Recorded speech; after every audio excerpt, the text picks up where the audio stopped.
Good morning, and happy, oops, against the light tayo. Happy Wednesday! Gamit natin itong camera na isa. Kasi inayos ko ito kagabi, guys. So, kumusta ang inyong mga araw? Nag-iinit ako ng kakainin ko kasi diba nakabili tayo ng isda.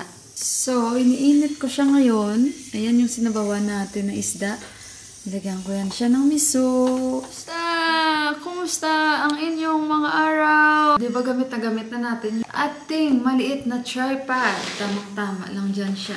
Ang gulo ng aming lamesa. So, nagsa-charge ako ng mobile ko kaya dala ko yung laptop. Kasi magbe-breakfast tayo and si Johan ay umalis na. Pumasok na yung aking nag-iisang unique iho. So, kumusta kayo? Late yung vlog natin. So, late yung vlog natin na naman ng isang araw. And, ayun, sobrang busy kami kahapon. 3 lugar yung pinuntahan namin, di ba? And, ayun pala guys, mayroon akong ipabalita sa. Alam niyo ba, masaya ako dahil nakabalik na yung kapitbahay kong Filipina dito. Nag-PM siya sa akin kahapon.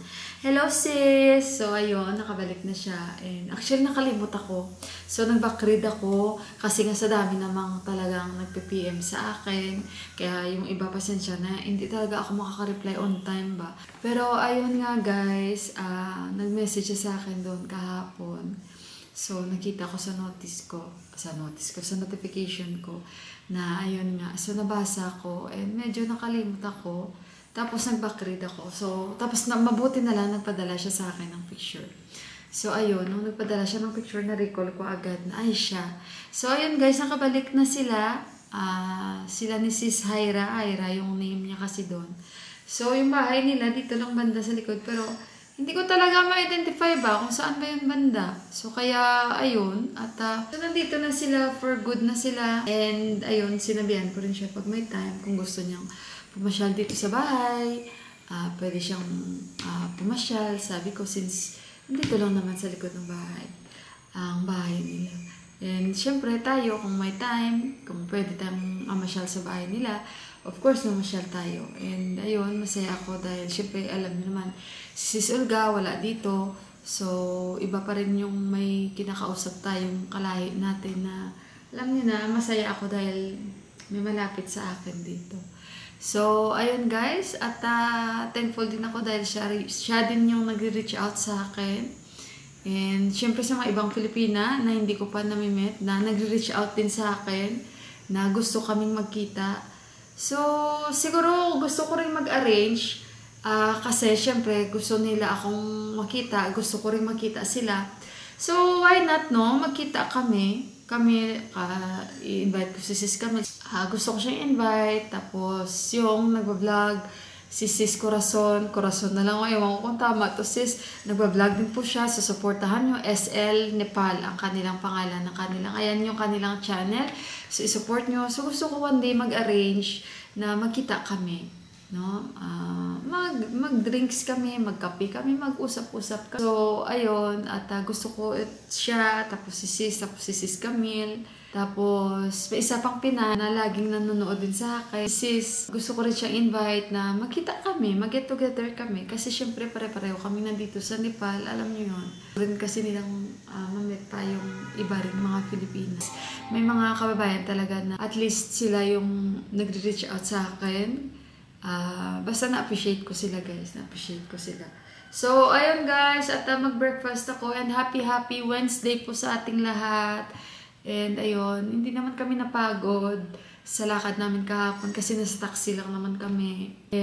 Pero gabi na kami nakauwi kasi alam niyo naman mabilis lang dumilim. Hindi naman gabi, siguro wala pa nga 6:30 kasi nga kumain na lang kami sa labas at sinundo pa namin si Yuan. Para lang ba na ma-fulfilled yung gusto ni Yuan kahapon na kasi nagsasabi siya na, Mama, sunduin niyo ako, ganito, ganyan. So, sinundo namin siya, tamang-tama, nasa school bus na silang lahat. And tumawag na rin kami ng mas maaga sa school. So, ayun, at wala silang holiday kahapon, guys. Dahil kahapon holiday, diba? Ayan, ininit ko lang ba? So, ayan, nilagyan ko siya ng malunggay. Kasi gusto ko maraming malunggay. Si Pipak gising na, pero mamaya pa daw siya mag-breakfast. Pero ako mag-breakfast na ako. So, ayun guys, sandali muna mag-prepare lang ako guys ha. Sandali kasi Tingnan natin, no? Sana makita natin siya. Kasi sabi niya, nandito lang daw sa likod daw ng gulayan ang bahay nila. Sabi ko, labas ka kayo sa rooftop nyo para makita kita. Saan ba yung bahay nila? Sabi ko, labas ka para makita kita. Saan ba siya? Hindi natin siya makita. Hoy, nahingal ako. Saan kaya? Andito yung gulayan kasi namin eh. Saan ba bahay nila?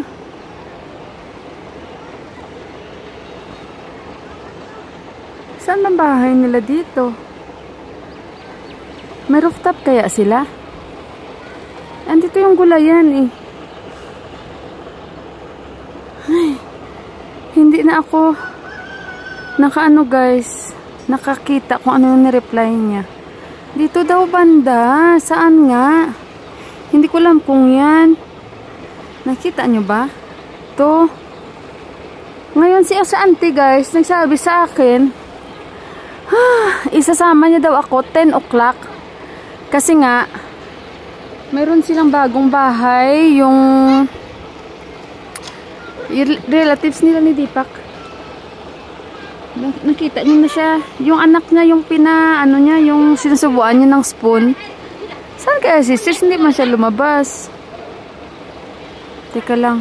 Kasi makaka-zoom tayo dito eh. Sabi niya, punta daw siya sa akin. Kasi kung malapit dito, ako na lang ang pupunta. Dito tayo dadaan. Dito tayo dadaan. Punta tayo doon. Kung saan yung bahay nila. Gusto ko lang malaman kung saan.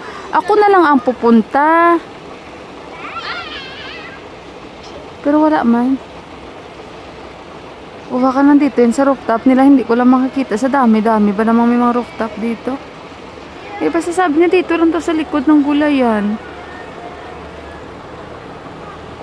Hindi ko lang po nakita niya na yung message ko. Kasi diba nakakaya naman kung mamaya siya pa ang pupunta sa akin para lang iabot. Kasi nga aalis ako 10 o'clock, diba? Hindi ko talaga ba alam guys kung saan banda yung bahay nila yan. Ito ba? Ito ba? Yan ba? Yan ba? Yan ba? Kasi ito lang naman talaga yung pinakamalapit. Sa likod lang daw ng gulayan. Eh dito lang naman yung likod ng gulayan. Sana lumabas siya, no? Baka nahiya si sis. Ay, ano pala siya? Guys, nakita nyo? Ayun, yun siya, oh. Teka lang. Teka lang, yan. Nakikita nyo ba? Naka-blur yung asawa niya. Ito sila sa may gitna, oh. Ayan, naka-blur. Ngayon, alam ko na yung bahay nila. Okay. Sige. Guys, so yun yung bahay nila. Doon banda. Ano kaya? Kasi nga, alis kami 10 o'clock. Iniimbita ako ni auntie. Teka lang guys, balikan ko kayo guys. Kasi nga, mag-i-exchange kami. Pero hindi niya alam guys na mayroon din akong ibibigay sa kanya. And of course guys, mayroon din tayong, syempre, alam niyo yan, pabuya naman no. Dahil nakakaya din naman na tayo lang ay tanggap ng tanggap. So, bibigyan ko siya ng barley. Ayan. And then, bibigyan ko siya ng kamote delight ko. Binalot kung ganda ko ng tupperware natin. And bibigyan ko siya ng curry. And yung seafoods, ayan, tsaka curry flavor. And bibigyan ko siya yung pang, pwede nyo mailagay sa kanin, na pang sushi. Ayan, na pang sushi. Ayan. And then, yung mochi, rice cakes, ito yung bibigay natin sa kanya. Hindi niya ito alam. Pero kasi may abot lang daw siya sa akin. So, may abot din ako sa kanya. O, diba guys? So, ayun. Siya nang bahala at sana pagpasensyahan niya ito dahil ito ay bigay lang din sa akin. So, isi-share ko rin sa kanya yung blessings. At siya nang bahala guys. Bahala na siya. Magustuhan niya yung ating kamote delight. Dahil may pupuntahan daw sila ng kanyang asawa. Pero i-ready ko lang in case man mag-doorbell siya, at least may ibigay na din tayo sa kanya. Kung mayroon pa tayong ibibigay na mas marami pa, share tayo. So, siya nang bahala. Yes, ikaw nang bahala. Pagpasensyahan mo na lang yung bigay ko. Nag-i-edit ako guys ng aking vlog. And hindi na ako doon sumama kay auntie. Kasi nga guys, baka matagalan doon and maalanganin. So, kaya nag-decide ako na hindi na ako sasama. And kasi may mga i-edit ako guys, no? Mai-stack na naman ako. And for sure guys, matatagalan yan doon. Kaya hindi na ako sasama. Plus pa, yung yung ng pare nila, yung preach, mas matagalan tayo lalo. So sa next na lang tayo sasama. And puro naman lahat yun padasal. And yung pagkain, hindi ko rin makain. Dahil alam nyo na, puro lahat pang fasting, puro lahat gulay, tapos syempre maanghang pa, nag-a-avoid ako ngayon kain ng maanghang. So ngayon guys, parang nagutom muna ako dahil nga tinatapos ko itong edit natin. Kain muna ako ng konti, basta at least ready na yung ibibigay natin sa kanya, o 'di ba? So magtaka siya bakit ang bigat. Akala nyo ano ang laman, pero at least 'di ba? Hindi lang tayong tumanggap, kung hindi meron din tayong ibibigay sa kanya balik. So, ayun guys, kain muna ako saglit and antayin na lang natin mamaya dahil dadaan lang naman talaga daw sila saglit at hindi na daw sila papasok kasi nga nagmamadali din naman sila. Yun guys, at kain lang ako saglit and balikan ko kayo. Guys, nandito sila guys. Sandali muna guys, ang forma natin. Nakakaya, wala pa ata ako lipstick. Abe, may lipstick. Dito sila. Bao hello! Mayroon din ako para sa iyo. Sorry, I take my vlog. Namaste. Hello, welcome home. Guys, say hi to my vlog. Hi. Welcome home. Nice to meet you. Bagong kapitbahay ko na guys. Ito din bigay ko. Hala, si ate. Exchange gift. Pasensya na ha. May kamuti delight dyan. Ang dami mo namang bigay sa akin. Salamat. Saan kayo pupunta? May puntahan Ang bigat nito guys. Mag-unboxing ako. Saan kayo pupunta? Dito lang sa sa may relatives niya. Ayun. Welcome home. Thank you. Yeah, good decision. After how many years? 9 years. We were there for 9 years. 9 years. At least, time. The time kailangan na ng baby. Yeah, of course. Okay, maybe you're in a hurry, yeah? So, I hope I can talk to you more. Sure. Yeah, next time, please try to visit. I'll cook something. In Nepali style also. Yeah. Thank you, B. Papasensyahan mo na yan. Okay lang, ate, pasensya na Oh, sige, ingat ha. Thank you very much. Ha? Bye-bye. Thank you. Has. Thank you. Ang bigat. Ang bigat ng bigay niya. Nahiya naman ako. So, yun. Nahiya ako kay sis. So, mag-unboxing tayo ng kanyang bigay. So, guys. Kasi sana, magsha-shoutout ako sa yung listahan ko sa shoutout. Tapos biglang may nagdo-doorbell yung papel, guys, lumipad. Kasi minsan, yung doorbell ba namin na pag may mag-doorbell, parang alam nyo yun. So, saan yung papel ko? I think doon. Pero bago yan. Ipapakita ko sana sa inyo itong binili namin kahapon. Nalaglag pa ito, guys. Tingnan nyo, nabasag. Ito yun. Ay, nahingal ako kasi nga sa hagdan. So, ito yun. Yung parang yema. Kami ni Johan ang kumakain nito. Si Tipak hindi pa namin nabibigyan. Kasi masarap yan. Pero bago yan guys. Bago natin kainin ito. Mag-unboxing muna tayo sa bigay ni Sis Hyra sa akin. Ano kaya itong bigay niya? Ba't parang ang dami? Oh! Binigyan niya tayo nito. May pang na tayo. Pansit bihon. Sis, maraming salamat. Hala, binigyan niya ako 2. So, magluluto tayo, sis, ha? Magluluto tayo at magmumukbang tayo. Thank you, sis. Binigyan niya ako ng pang spaghetti. Ala. Sis, again, magluluto tayo, kakain tayo. Tuwa, kasi kapitbahay lang kami. Hala, binigyan niya ako. Bagoong. Ayan, alang bait niya naman. Ang dami niya kayang dala, Binigyan niya ako magic sarap. Hala. Thank you, sis. Hala, ang dami niyang bigay sa akin ng bagoong. Masasarap kaya to guys. Hala sis, maraming salamat sis.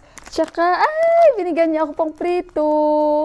Ayan Thank you sis. And pang spaghetti talaga ang binigay sa akin ni sis. Maraming salamat. At nakita niyo na sila, 'di ba? And para time na rin para sa kanila bilang mag-asawa and 9 years sila. I think sa Saudi, kung hindi ako nagkakamali, so gusto ko pang makipag-usap sa kanila, kaso lang, alam ko may pupuntahan sila, no? And syempre, si sis, parang nasa process pa siya ng pag-adjust dito. So, hindi muna natin bibiglain, kumbaga, slowly,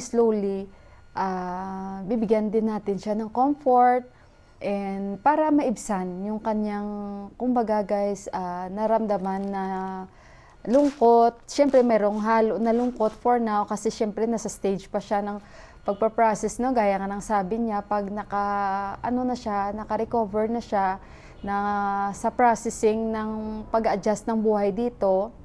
Kaya nga nanonood daw siya ng vlog ko kasi na-inspire daw siya. And same as sis Jeanette, nanonood din sa akin na sabi niya, parang sanay na daw talaga ako dito sa buhay. Siguro ganun talaga yon na, kasi sabi ko nga kay sis Hyra, napamahal na sa akin ang bansang Nepal. Sa totoo lang guys. Kasi ganun yun eh. Parang sooner or later, ayawan mo siya sa una. Totoo yun na ayawan ko talaga siya sa una. Pero siguro dahil nga sa mga tao sa paligid ko, na mabuti sila at the same time, kailangan mo ring makisama. Hindi naman pwede na ikaw lang yung pakikisamahan nila, ikaw lang yung iintindihin nila, yung ganun ba. Kumbaga guys, lahat naman nakita ko na mabait sila sa akin at naging mabuti din naman sila sa akin. Kaya binabalik ko lang. So, siguro, believe din ako syempre sa mga ibang Filipina na nandito na tumagal din, na nakipaglaban sa buhay dito na hindi basta-basta. Kasi wala namang mangyayari kung puro ka lang reklamo sa buhay mo dito, di ba? Pero meron naman talaga iba na kahit mareklamo sila, pero lumalaban pa rin sila sa buhay dito. Yung ganun ba? Hindi na. Kaya advice ko lang talaga sa mga katulad naming may mga karelasyong Nepali o may planong mag-asawa o may planong mag-for good, mas maganda muna sa una, magbisita-bisita muna, kilalanin muna lahat ng mga relatives. Yung ganon, hindi yung diretsahang sa isang iglap lang is mag-for good ka agad. Kasi hindi basta-basta ba yung, kung buhay lang pag-usapan, kung simple lang ang buhay na hinanap mo, dito ka. Yung ganon. Kung talagang gusto mo tanggapin ang katotohanan sa buhay dito, kasi kung maarte ka, hindi ka mabubuhay dito talaga. Yun lang, kung maarte ka. Pero, yun, kailangan, talaga, kumbaga, pakisama. Pakisama is the key talaga. Yun lang. Kumbaga, wag kang magmataas, wag mong isipin yung sarili mo lang. Kasi, sila, kung masama ka, masama din sila. Yun lang. Pero kung mabuti ka sa kanila, mas mabuti po sila. Talagang mga tao. Yun lang. At saka respetuhan lang talaga. So, ayun guys, at sandali muna again kay Sis Hyra and Habit. Thank you so much. Very danyabad talaga. So, sis, ayun, anytime, sabi ko kay sis, mag-doorbell ka dito kasi nandito lang naman ako. And ngayon, I'm very happy dahil magkalapit lang po kami, walking distance lang kami.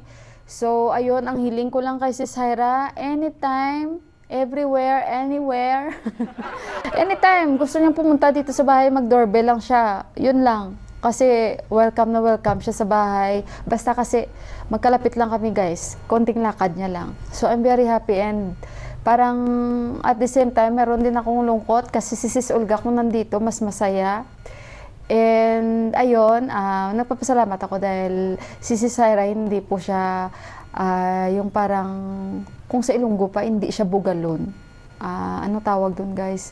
At least siya ba? Since from the beginning, maramdaman mo yung tao. So ayun, basta masarap lang sa pakiramdam na may kapitbahay na ako, may katsikahan na ako, and may pwede na akong imbitahan. Uy, punta ka dito dahil nagluto ako ng ganito, kain tayo. Kasi mas masarap pa rin yung may kasalo ka na nakaka-relate siya ng kinakain nyo. 'Di ba? So kaya ayun, ngayon magiging happy na ako. Tamang-tama guys, may request si Juan sa akin ng mac and cheese dahil nakiusap siya sa akin. So baka hopefully this week makakapagluto tayo and tatawagin ko yan si Syra, nakakain kami. And syempre, ayan, may pang pansit bihon na tayo. So, aside from that, may binigay rin sa atin si Ate Japan ng mga pagkain. And ito, may mga bagoong tayo. Ayan. Guys, again, thank you so much, Sis Syra. See you again. And, syempre, titikman natin. Magic sarap. Marami na tayong seasonings, guys. Ito, masarap. Tama-tama sa birthday namin. Magluluto tayo nito. Magluluto tayo. So, ayun guys, and bagoong. Naalala ko tuloy si mami nito. Enjoy na enjoy si ama, guys, kain ng bagoong. Sausaw niya yung mangga. Grabe, enjoy si ama, guys. No? Tapos yung buto-buto na lang ng mangga.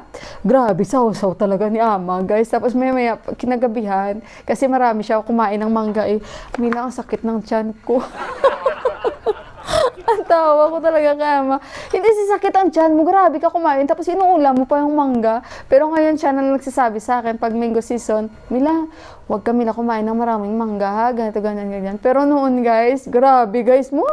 Isang, paano ba yung tawagin? Kung kalalaw, yung buo, nakalimutan ko ang pangalan sa tawag nila dito. Basta grabe si ama guys, ang dami, maaga pa lang dami niya ng bitbit na mangga.